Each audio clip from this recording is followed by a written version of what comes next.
és egy más korszak kezdődik. Nem így volt. Hagyd már abba az éneklést, jó? Tuto vidíme všetky tri zbrane. Základná K100 v prevedení MK7. Tuto vidíme rozdiely pri P11, kratší zável, kratšia hlaveň.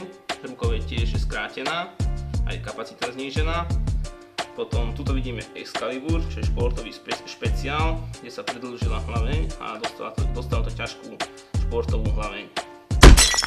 Jelen pillanatban ugye a K100-nak ez az alapmodellje, ami az MK7-es verzió, és itt látszik, hogy a sportváltozat az hosszabb, a subkompakt változat pedig rövidebb, mint a szárnyában, csövében és a markolati részében is.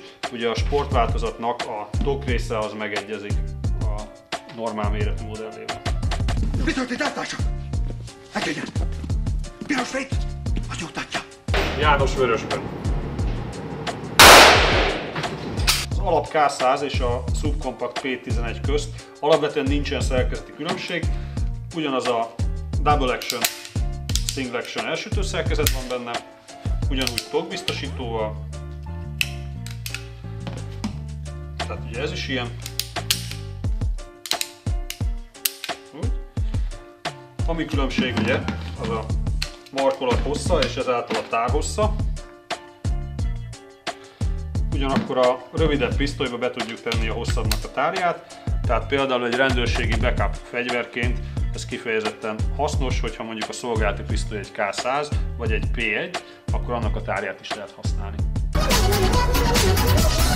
Tehát az alapkivitelhez képest viszont a sportváltozatot azt megváltoztatták az első szerkezetét. Ugyan ez is double action és single action, azonban már érezhetően sokkal jobb a sütése, tehát ez kifejezetten egy sportfegyver, ez pedig egy szolgálati fegyver.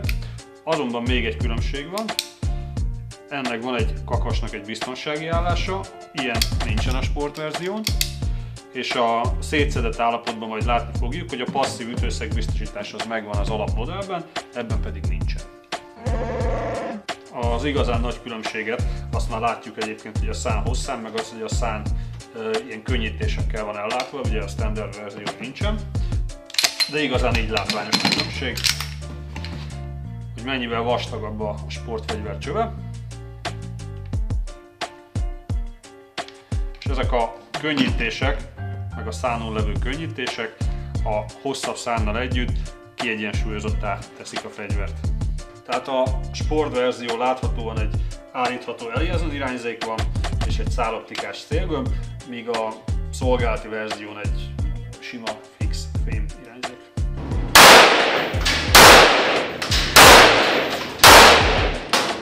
Tehát a két új modell is egyébként szerkezetileg nagyon hasonló az alapmodellhez, mindegyik műanyagtokos, cserélhető markolat, hátsó részes, kétsoros táras,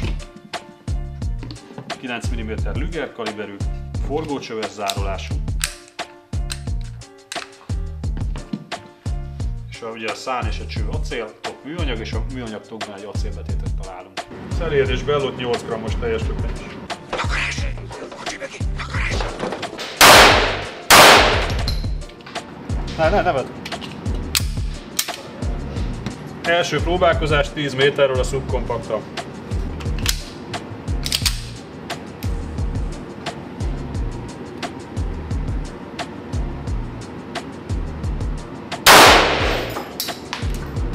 Hát 10 méterről ugye az 5 revolverező lövés, és szerintem ezek ugye itt több lövés ment át, tehát 3 szaggatott lukat látunk. Pina! 5 lövés single action 25 méter, 3 itt, 2 ott, első próbálkozás.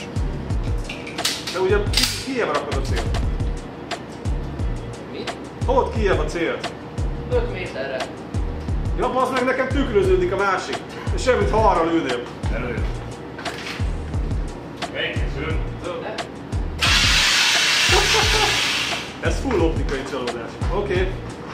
Hát...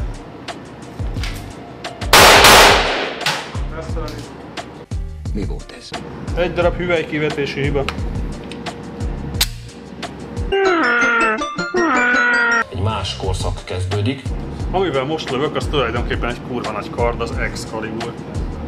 Nem fejlődött ki az agyad.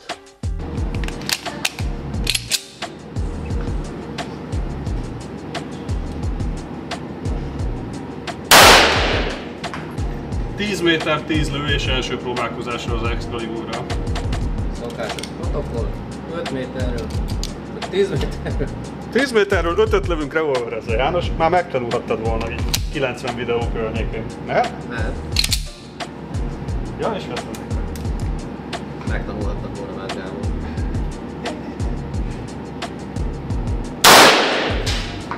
Most az érdekes, hogy ezt most keményebbnek érzem a revolverezését, mint a subcompactnak, ugye a single actionje meg nagyon jó. Double actionben 5 lövés, és láthatóan egyébként a nehezebb fegyver jobban billegett a kezembe, és mondom, keményebbnek éreztem a revolverezést. Sanyi, vegye már elő a szolgálatit, és adjon le egy figyelmeztetést. 25 méter első próbálkozás, 5-ből 3 a 10-es körben. Táto zbraň má naozaj veľmi nízky spätný rast a naozaj sa podarilo aj dnes. Még el kell mondanom, hogy nagyon kicsit rúg hátra a fegyver, és hogy ez a single action sütés ez tényleg jól sikerült, tényleg szinte nem is tudom, hogy mikor sül el. Teljesek, szép pár. Maga Sanyi csak kezelje a kruzernyitót. One shot, one kill!